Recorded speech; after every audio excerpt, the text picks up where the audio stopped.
Setelah saya jadi kiai dan penelitian, saya itu berkali-kali didatangi dokter, tentara, juga polisi. Mereka sering bilang gini, Gus saya ini dokter negeri.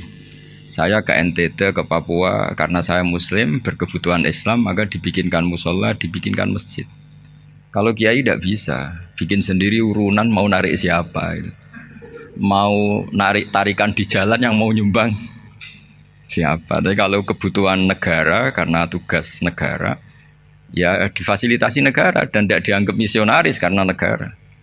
Begitu juga di beberapa negara yang non muslim kayak di Argentina, di Venezuela itu ada masjid, ada kajian Islam ya karena duta besar dan itu aparat negara.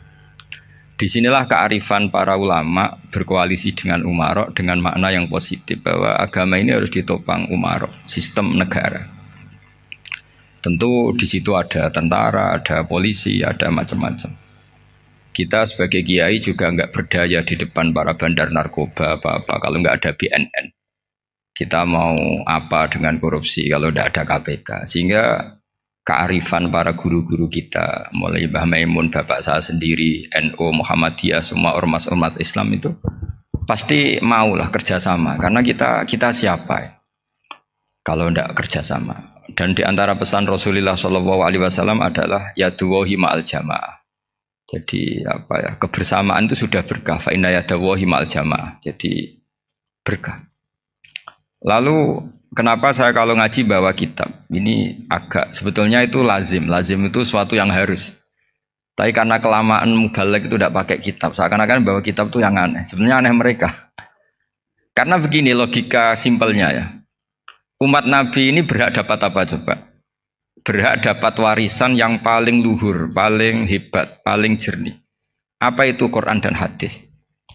Pertanyaannya, siapa yang paling punya hak otoritatif untuk menerangkan Quran hadis? Ulama.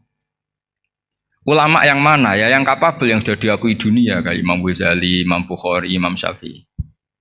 Artinya kalau kita tidak pakai materi itu ulama mendapat pikiran kita, bukan mendapat pikiran mereka. Saya ulang lagi, kalau kita tidak pakai materi yang otentik, yang orisinil, umat ini mendapat pikiran kita, bukan pikiran mereka. Maka saya berusaha supaya teman-teman atau semua umat Islam dapat pikiran-pikirannya Imam Ghazali, pikiran-pikiran Imam Bukhari, pikiran-pikiran Abul Qasim Al-Junaidi, kejernian-kejernian Abu Yazid Al-Bustami. Kejernian itu diantaranya adalah misalnya makalah yang menurut saya itu makalah yang super. Jadi untuk ngadepi krisis karena COVID atau karena apalah. Itu lama dulu sederhana sekali.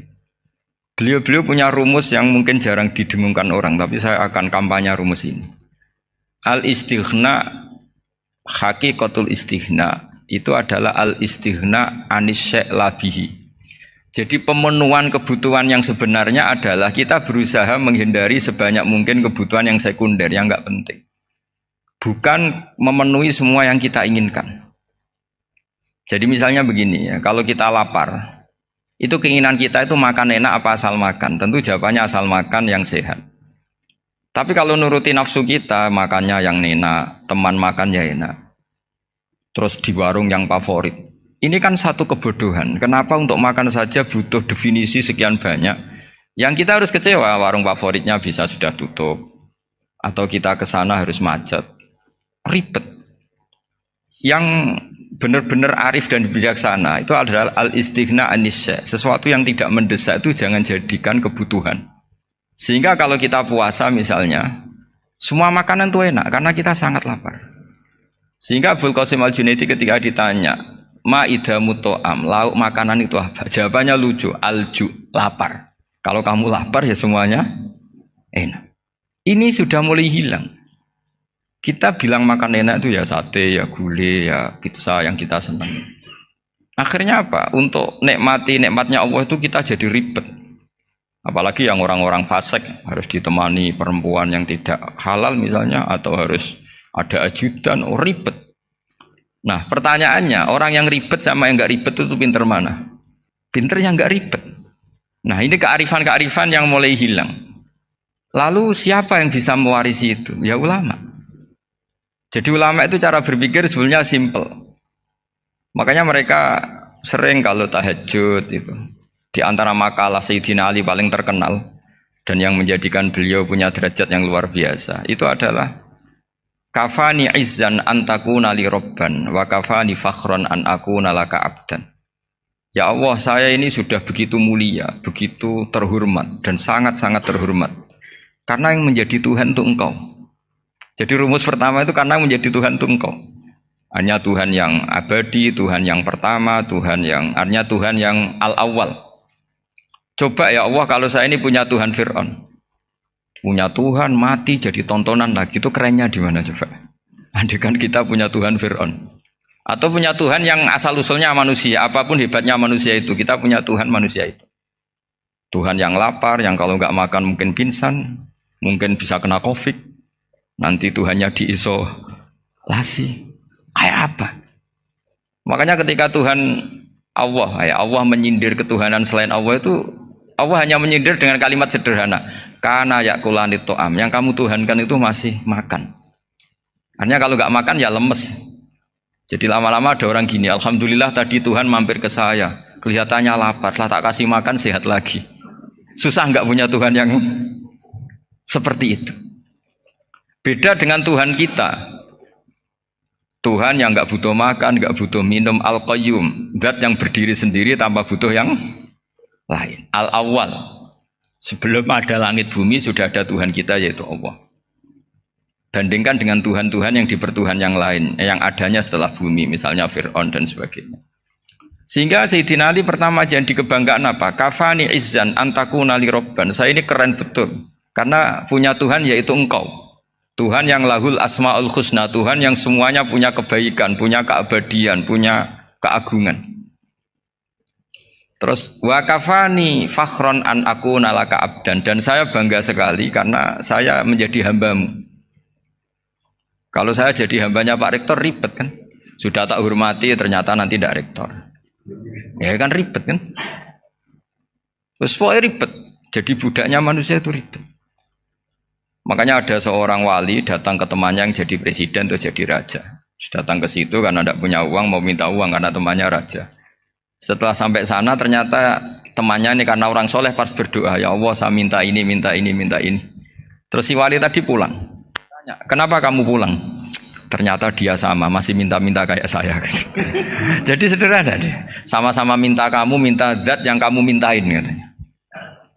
Jadi dulu itu orang itu sebegitu dekat dengan Allah. Sehingga si raja ini terus ketemu wali tadi tanya, kenapa kamu menyepelekan saya padahal sekarang saya raja? Terus ditanya sama wali tadi, karena temannya, kalau kamu di padang pasir tidak bisa minum dan harus minum 1 gelas, dengan ongkos kamu harus mengasihkan semua kerajaan kamu demi minuman itu. Pilih mana, minuman apa tetap jadi raja? Ya saya milih bisa minum. Saya tidak raja tetap hidup, tapi kalau nggak minum mati. Bagaimana Anda bangga dengan satu kerajaan sing la yusawi kak samain, yang tidak sama dengan segelas air. Jadi artinya terus mereka melihat jadi raja itu ya biasa, jadi presiden biasa, jadi rektor biasa. Karena mereka biasa berlogika, hakikatul izzah itu ya taqarrub ila Allah, yang benar-benar terhormat itu ya dekat dengan Allah. Begitu seterusnya mereka bikin paradok-paradok yang aneh, tapi itu menjadi pelajaran. Bapak saya Ki Nur Salim itu senang baca anekdot Nasiruddin Koja. Itu kalau bikin orang-orang aneh, itu dia datang ke satu pesta, pakai baju lusuh, pakai sarung lusuh atau celana lusuh, sama Sohibul Bait yang punya acara dibiarin. Setelah dibiarin dia pulang pakai jas, pakai dasi, pokoknya keren. Dihormatin, pakai alpat, pokoknya dihormatin, silahkan. Pas dia disuruh minum, minumannya itu disokkan saja ke sakunya. Jas, kamu harus minum yang banyak, karena kamu yang dihormati, bukan saya. Terus makanannya semuanya diletakkan di saku, ada yang apa, ayo kamu makan yang banyak. Alpatnya juga gitu, dikasih sate, apa, ayo kamu makan yang banyak. Mereka tidak melihat saya, melihat kamu. Akhirnya orang satu pesta itu istighfar semua, berarti kita ini salah. Terus dia pidato, kenapa kamu uang gitu? Tadi saya datang, orangnya sama. Gara-gara beda pakaian, penghormatannya beda. Berarti yang berhak dapat makanan ini jasa ya, bukan saya. Betapa naifnya kita sebagai orang. Ternyata Kita masih hormat sesuatu yang seperti itu, yang atribut lah.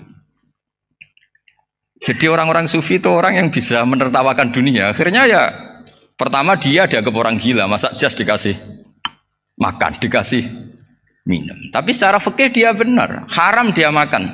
Karena pas dia datang dibiarin, setelah pakai jas dikasih makan. Berarti hakikat yang dapat rezeki siapa?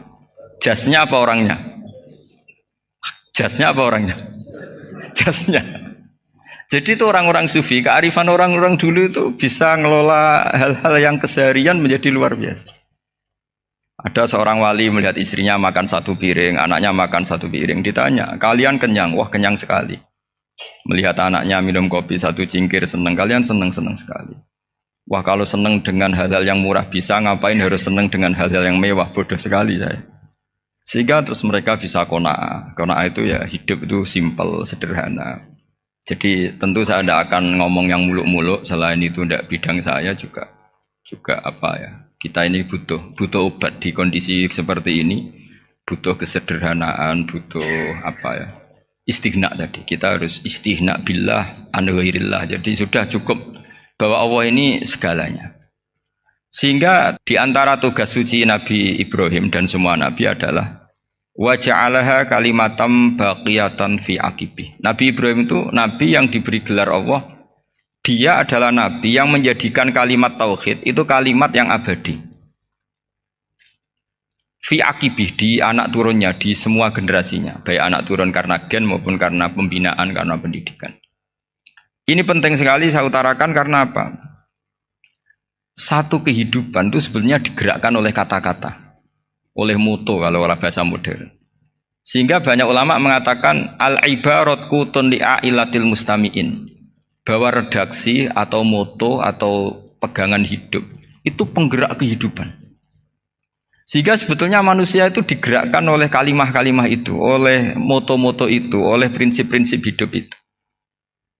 Misalnya orang Palestina itu tiap hari ke pasar gitu. Mereka ke laut itu. Ditanya, kenapa tidak takut tembak Israel? Jawabannya lucu. Kena tembak ya mati, nggak makan ya mati, nggak kerja ya mati. Ya sudah, sama-sama mati ya mendingan aktivitas normal. Tapi saya tidak menyarankan itu untuk melawan COVID. Ini cerita saja. Nanti. Kamu jangan provokator itu. Karena ini wilayah sensitif. Jadi banyak orang yang poligami, kalau ditanya alasannya gitu, istri satu ya cerewet, dua ya cerewet, mendingan 4 katanya. Ya banyak ya gitu. Tapi ada yang kebalikan, istri satu cerewet saja hampir jantungan, apalagi 4, tinggal matinya kan gitu. Itu semua yang menggerakkan itu kalimat. Kalimat itu satu pegangan. Banyak orang loh yang nggak ingin jadi rektor tuh banyak loh Pak Bejo. Jangan kira semua dosen ingin jadi rektor. Melihat rektor sibuk rapat mempertahankan reputasi Unisula, terus sering pegang kepala, ngapain repot-repot? Jadi tukang sapu aja dapat gaji, ngopi, rokokan, selesai. Bodoh amat jadi rektor, mikir orang banyak loh orang yang ingin jadi presiden tuh banyak, karena ngopi nyaman, gak ada yang ganggu, mau tidur sampai jam 9 siang juga gak ada yang ganggu. Sehingga mereka melihat pegawai negeri itu gak keren, orang kok diatur jam, disiplin. Itu memang cara Allah membagi rahmat. Mau kamu apakan coba? Cara syukurnya dia seperti itu. Bapak saya dulu tuh sering ngajarin saya, diajak jalan-jalan pagi-pagi. Melihat orang ngopi, makan uduk itu bapak seneng. Kok enak jadi wong awam. Ngene esuk-esuk nyemak bocah kesel kabeh kono enak ngopi rokokan. Bapak kadang iri sama orang awam itu iri. Sudah gitu berharap masuk surga kan enak sudah gitu. Tahu-tahu mati, tidak tahu ke surga apa ke neraka ya tidak tahu. Jadi nah, orang dulu itu orang yang bisa mensederhanakan dunia. Sehingga ya sudah cara bahagia. Makanya saya alhamdulillah saya ini kerjasama sama UII sama beberapa kampus. Memang amdan itu sengaja. Kampus itu ya punya sistem yang nggak bisa mewakili sistem kiai. Kiai juga punya sistem yang nggak terwakili oleh kampus, juga sebaliknya saling melengkapi. Saya sering ketemu rektor UII, rektor kampus-kampus Islam. Mereka cerita, Gus pendidikan pondok harusnya dimodernkan gini-gini. Saya bilang, kalau pondok modern kayak kampus itu nanti saya ketemu Allah tidak bisa jawab. Kenapa Gus? Saya beri contoh gini. Kalau misalnya perempuan perawan lah atau apa saja, namanya perempuan. mau tanya tentang menstruasi atau haid. Kalau semuanya sistem kampus, dia harus kuliah dulu. Registrasi dulu, kuliah dulu, bayar dulu. Dan dapat jawabannya nunggu mata kuliah pas itu. Bandingkan kalau sistem pondok, saya tuh sering ke pasar sama anak saya dicegat sama ibu-ibu.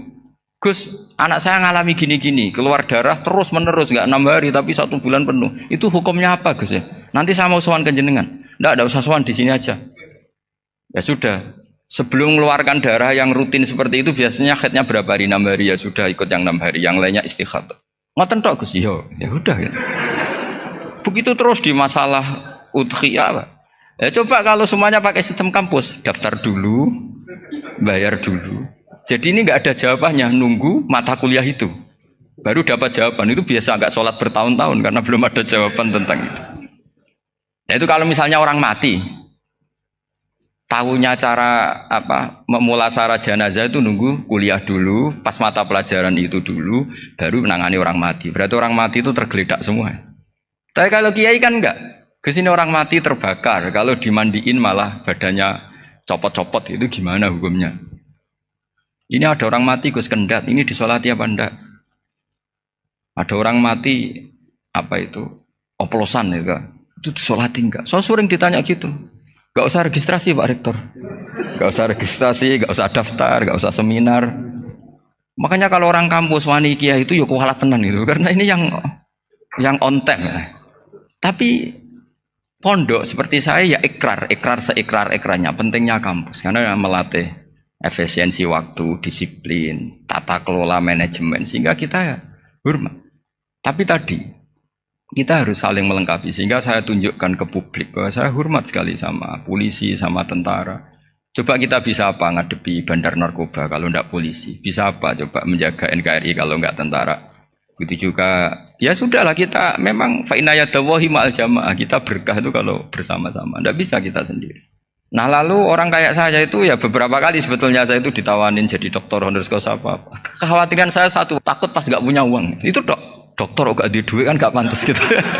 Jadi repot gitu, daripada beban lah sudah lah nggak usah dokter. Jadi kalau nggak punya uang ya pantas, terus kalau ngebis ya pantas, suatu saat kalau mati nggak ada yang hadir ya pantas, nggak dokter gitu. Kalau sudah dokter kok masuk neraka, dokter kok masuk neraka, kayaknya apalagi rektor kampus Islam kok masuk neraka itu kan kok kayak nggak pas itu. Misalnya rektor lah ditanya mungkar nakir, nggak bisa kan kayak gimana gitu.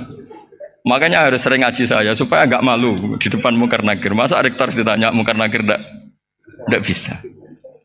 Harus berani bentak. Ini saya rektor loh Pak mungkar nakir. Masa kalau wali-wali dulu berani. Masyhur di cerita wali-wali ditanya marabbuka manabuka. Saya ini guru tauhid. Kok kamu tanya marabbuka manabuka yang ngelotok? Kamu tidak pernah ngaji, enak aja tanya. Jadi wali-wali itu ya rileks ngadepi mungkin. Saya yakin rileks wali di Bang Pak Rektor. Saya yakin itu. Karena wali itu lebih dekat Allah. Sehingga orang dulu itu saya ulang lagi ya. Ada satu kearifan namanya hidup itu apa? Hidup itu adalah cari sebanyak mungkin supaya hidup itu tidak tergantung pada banyak hal. Sehingga misalnya cara berpikir orang-orang modern itu sebenarnya banyak orang-orang ilmuwan yang nggak ngagumi Amerika. Bukan karena angkuh ndak. Untuk mempertahankan kebesaran negara sebesar itu, kebutuhan listriknya besar, kebutuhan tentaranya besar, kebutuhan apa?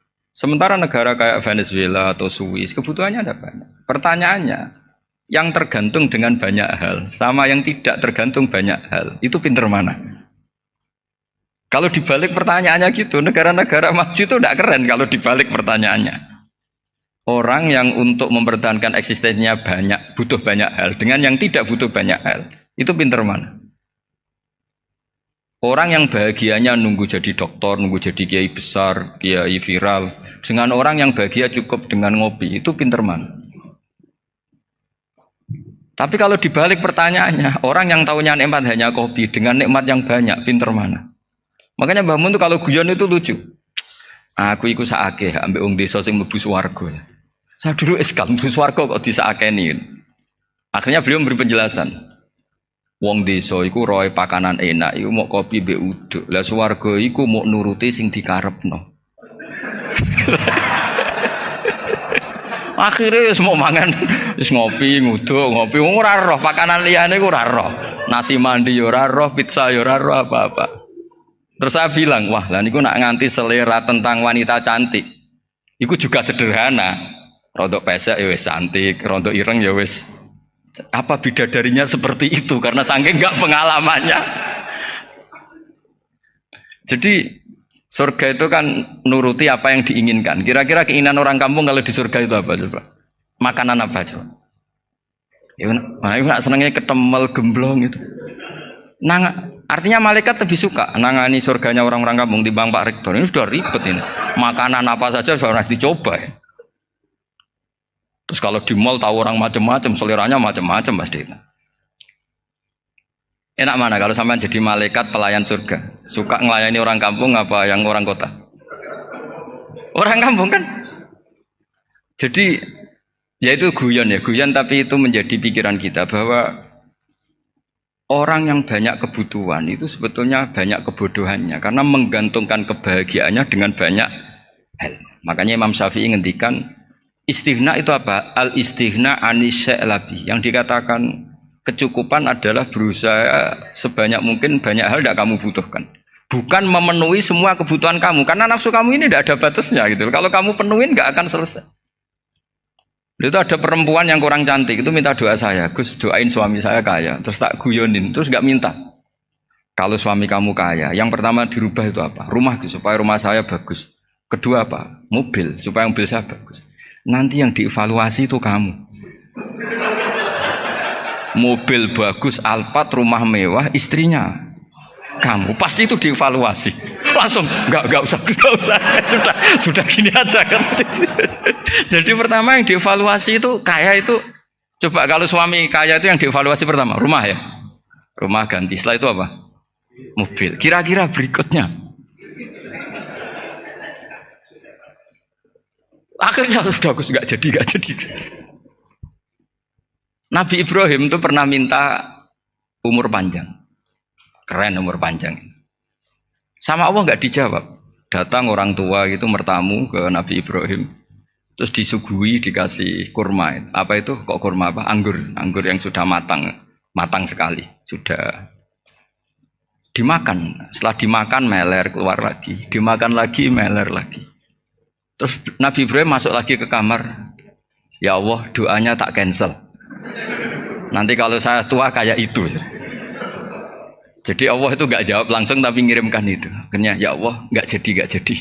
Nanti takut itu. Saya pernah ngalami jadi kiai tadi ada ibu-ibu ya nggak pati cantik lah. Suaminya tuh miskin sekali. Minta doa saya supaya kaya. Bareng tak kasih pertimbangan itu udah nggak usah nggak jadi. Jadi itu kearifan. Tapi kearifan ini harus kita tanamkan. Saya nggak bisa membayangkan Indonesia yang besar ini. Andai kan tidak ada qanaah, nerimo ing pantum. Coba sekarang ada COVID. Andai kan Indonesia tuh kayak Perancis. Saya beberapa kali punya tamu orang yang hidup lama di Perancis, bahkan dapat istri orang Perancis. Itu dulu nggak begitu mencintai Indonesia. Tapi setelah di Perancis 2 tahun, wah Indonesia hebat. Di Perancis itu kata dia kalau cerita, semua kebutuhan masyarakat itu dibebankan ke negara. Apa saja minta negara, apa saja nyoal negara. Sementara Indonesia, coba kalau Indonesia mengalami seperti ini kok tidak ada qanaah rimo ing pantum, bisa kios Indonesia. Orang miskin nyalahkan negara, kelaparan nyalahkan negara, apa saja. Tapi barokahnya dididik kiai, jogeman nyalahno wong liya. Urip pun romo ing pandum, diame. Sampai gak ngerti kalau Covid. Banyak tuh orang-orang kampung itu, orang lugu-lugu itu. Mbah niki saking Covid, salam ning Covid, muga-muga umure panjang. Dikira Covid itu nama orang yang ahli sosial itu. Mbah niki dana saking Covid. Matur nuwun sampekno salamku, muga-muga umur panjang. Bingung kan yang nganterin ini. Ini gimana yang mau menjelaskan? Memang nggak paham. Ribet kan. Tapi saya pastikan bahwa dengan keadaan seperti ini kita bahagia, kita stabil, itu jelas barokahnya kalimat tadi, moto tadi atau pegangan hidup tadi. Makanya disebut al-ibarat kutun li'ailatil mustami'in. Bahwa redaksi atau kata-kata atau pegangan atau filosofi hidup, apalah namanya itu adalah penyemangat. Penyemangat. Karena kata-kata ini memang luar biasa. Ketika sahabat perang demi kebenaran, zaman itu ya pasti benar karena yang dibela Nabi. Dulu itu kan enak zaman Nabi, yang dibela mesti benarnya, musuhnya mesti salahnya. Sehingga dulu itu memang harus tegas. Kalau sekarang mau tegas gimana? Yang kamu bela tidak mesti benar, musuhnya tidak mesti salah. Ribet kan kalau misalnya saya tukaran sama Pak Rektor, kamu mau bela mana kan bingung. Saya tidak mesti benar, saya tidak Nabi. Pak Rektor apalagi nggak mesti benar lagi kan? Ribet kan? Jadi kalau kita mau perang sekarang itu mau pede gimana? Enggak. Makanya banyak ulama sekarang tuh mau tegas tuh nggak berani karena ya banyak hal yang abu-abu lah wilayahnya, misalnya pilihan presiden atau pilihan bupati, pilihan menteri. Kamu mati-matian bela itu, yang kamu bela tidak mesti benar, musuh kamu tidak mesti salah. Misalnya pilihan bupati, wah ini kabupaten ini baik kalau bupatinya ini, yang satu bilang ini, terus tim suksesnya kamu tanya, kamu yakin?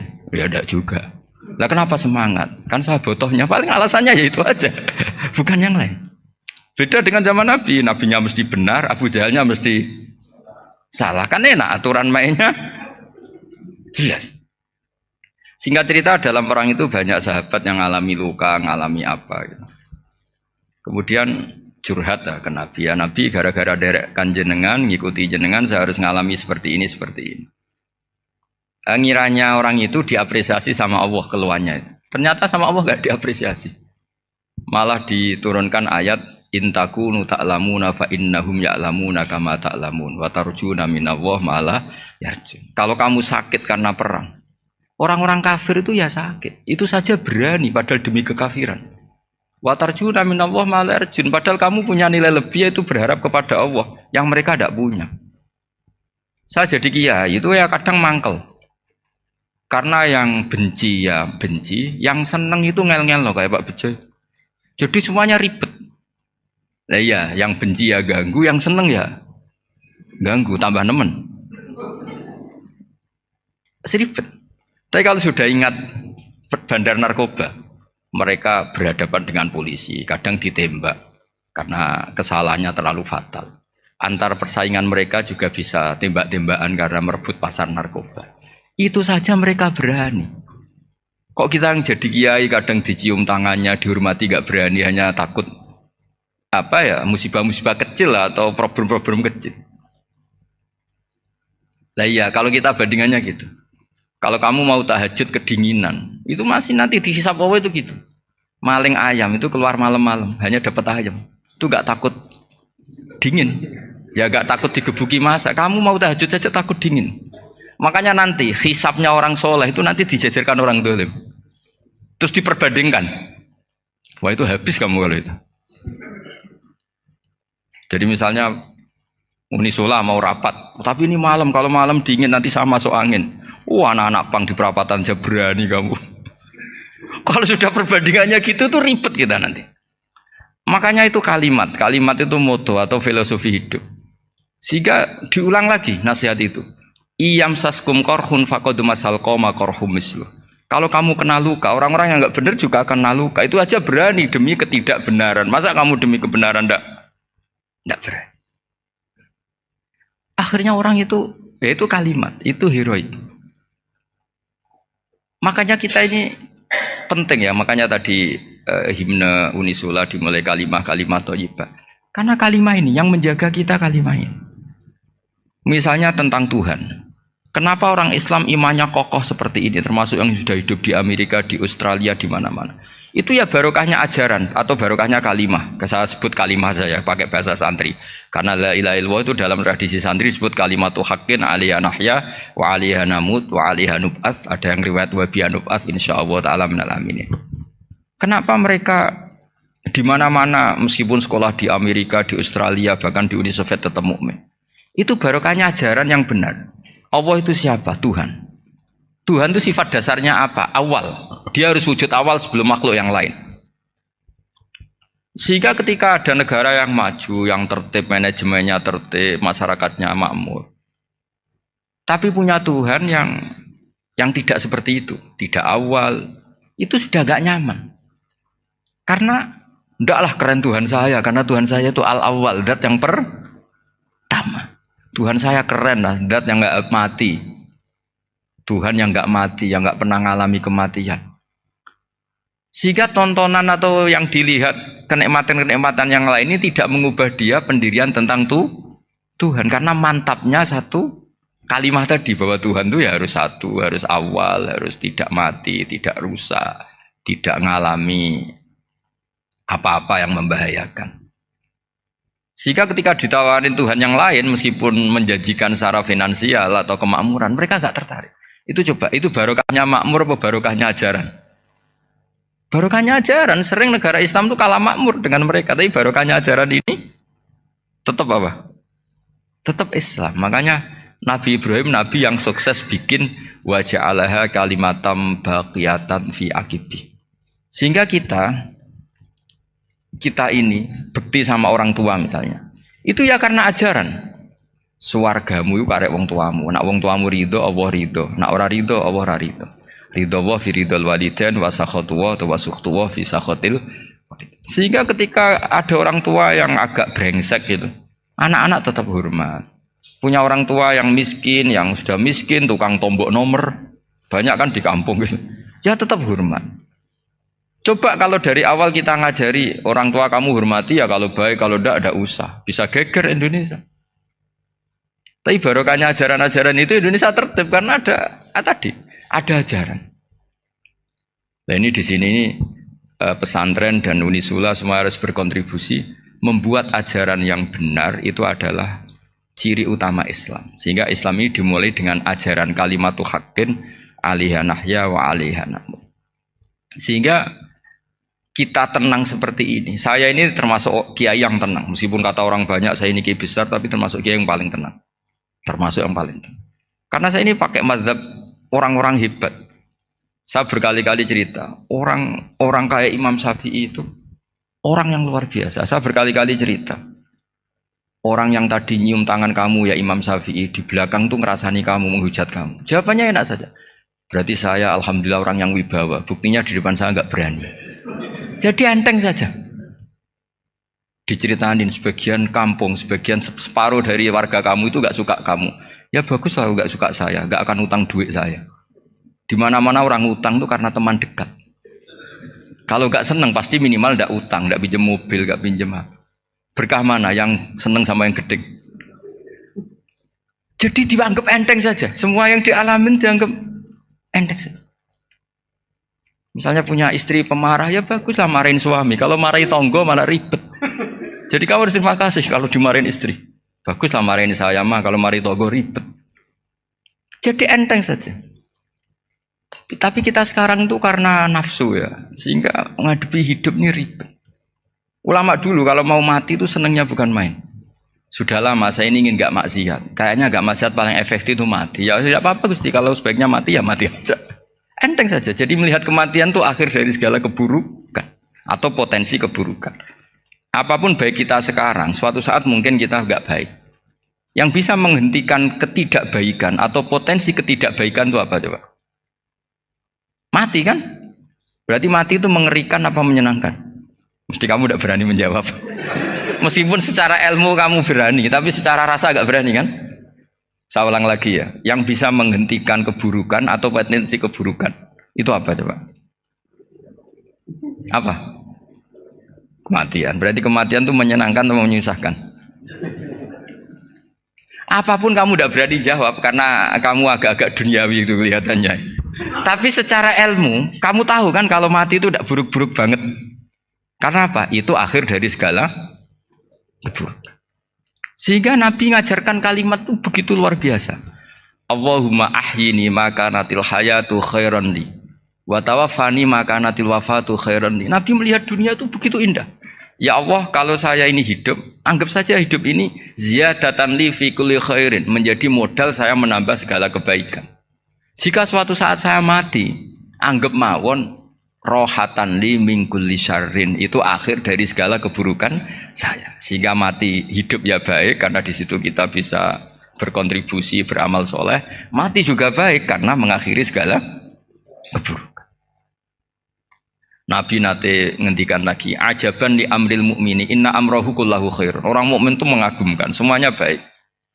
In asobathu na'ma syakara fakana khairan lah. Kalau baru dapat nikmat dia syukur, maka itu baik. Wa in asobatu dharra sabara. Kalau dapat masalah mereka sabar, itu juga baik. Sehingga orang mukmin dua sisinya pasti baik. Itu juga kalimat, maksudnya moto atau pegangan hidup. Nah berikut ini saya beri contoh, ini kenangan saya, ini contoh terakhir.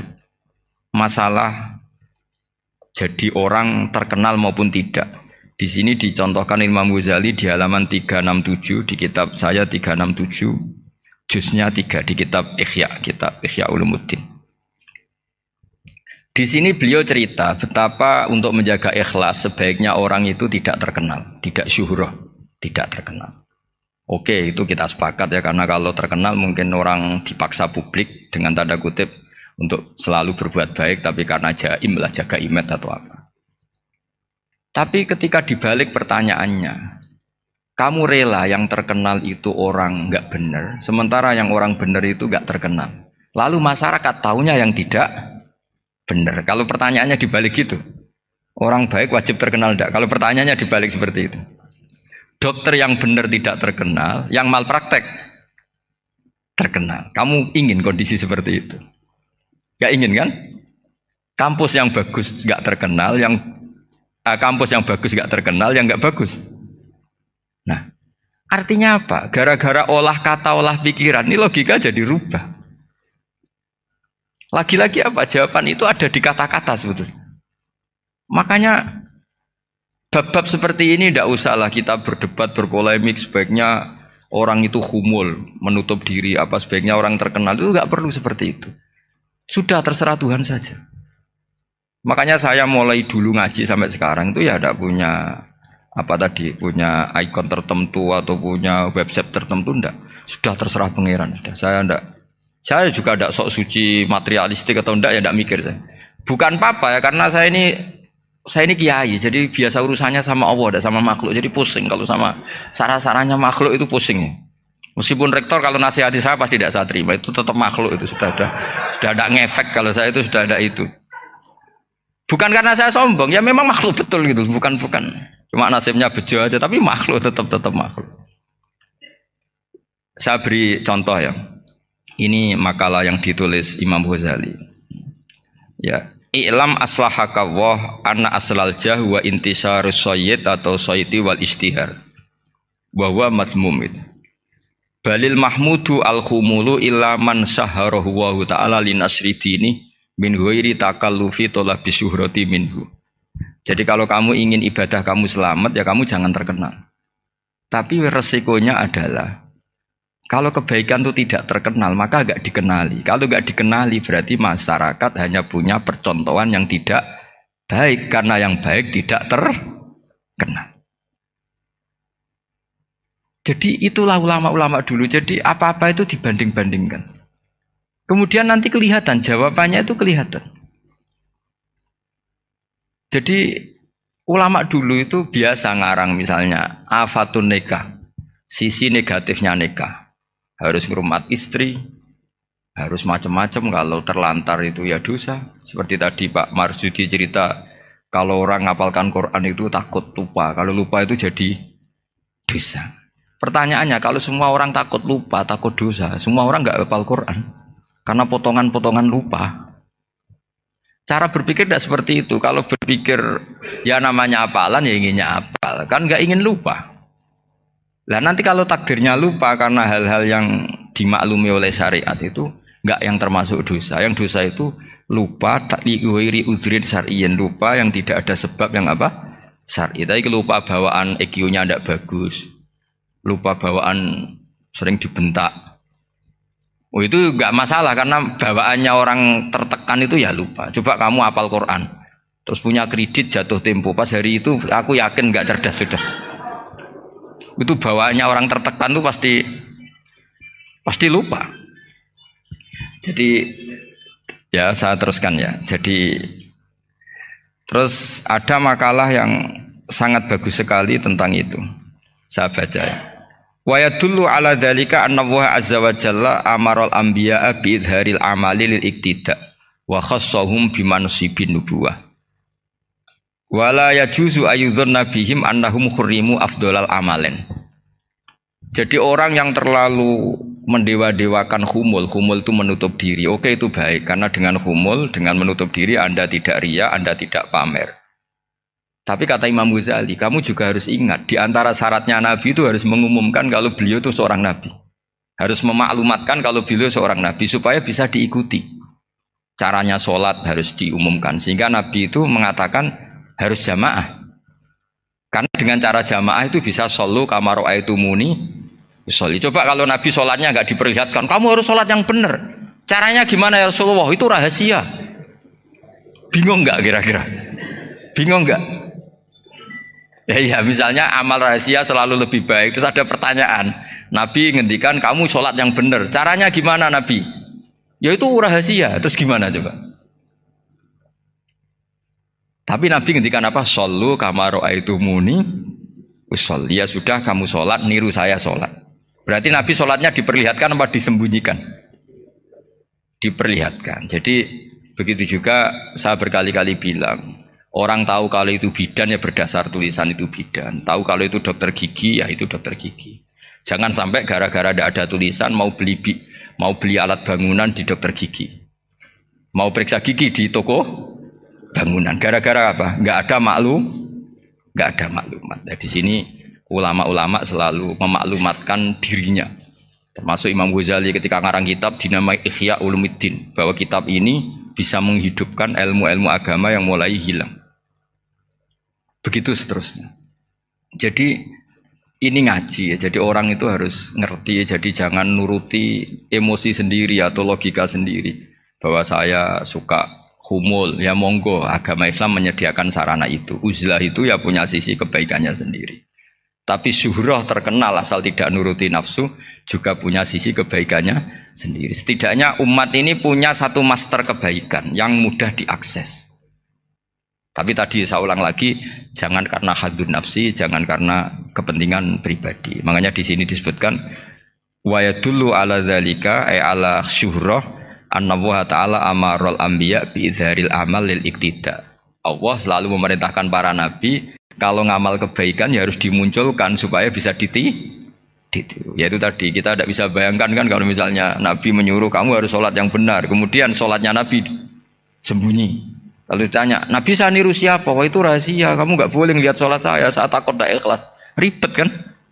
Sehingga jamaah itu statusnya tetap harus. Nah bedanya harus ini ulama berpendapat harus yang apa? Fardu kifayah. Tapi fardu itu maknanya harus. Tapi bukan berarti kalau nggak jamaah sholatnya nggak sah, nggak. Tetap tapi statusnya jamaah tetap apa? Harus. Nah barokahnya harus ini orang yang baru sholatnya langsung benar karena ada yang diikutin. Coba kalau mantan dukun baru sholat terus sholat sendiri, itu mesti mirip mantra itu. Karena dia tidak ada master percontohannya. Tapi barokahnya ada master, orang paling bodoh pun kalau sholat ya benar, karena standar ada komandonya, ada imamnya. Sehingga Imam Ahmad malah berpikir keras, syarat sahnya sholat itu harus jamaah. Cara pikirannya Imam Ahmad keras sekali beliau. Sehingga kalau orang sholat sendiri kok ada orang lain yang maunya berjamaah harus bayar, orang itu harus bayar demi sahnya sholat. Itu madzhabnya Imam Ahmad. Tapi kalau madzhab Syafi'i hanya mengatakan fardu kifayah, yang kalau satu komunitas. Jadi tak baca lagi biar dapat berkahnya Imam Ghazali. Asirru afdalu minal alaniyati. Terus kata sebagian ulama al alaniyah itu afdal minasirri. Terus diperbandingkan baik yang mana amal dipertontonkan sama ndak. Terus kata Imam Ghazali, kalau orang itu bisa jaga tidak riya, maka sebaiknya dipertontonkan karena kebaikan harus yang muncul, bukan yang tidak baik yang muncul.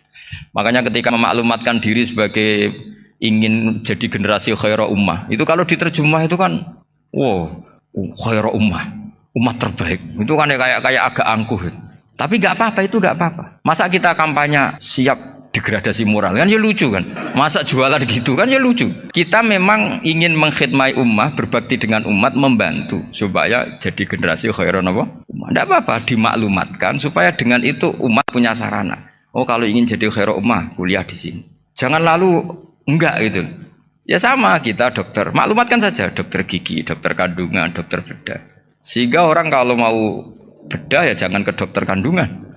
Jadi barokahnya maklumat ya. Jadi saya mohon sekali ini, saya sendiri sebetulnya orang yang nggak siap terkenal sebetulnya, tapi ya sudah terserah Allah saja. Kalau itu cara Allah menyebar kebaikan, ya monggo. Pokoknya kita tawakal saja sama Allah Subhanahu wa Ta'ala. Ya, saya kira demikian. Assalamualaikum warahmatullahi wabarakatuh.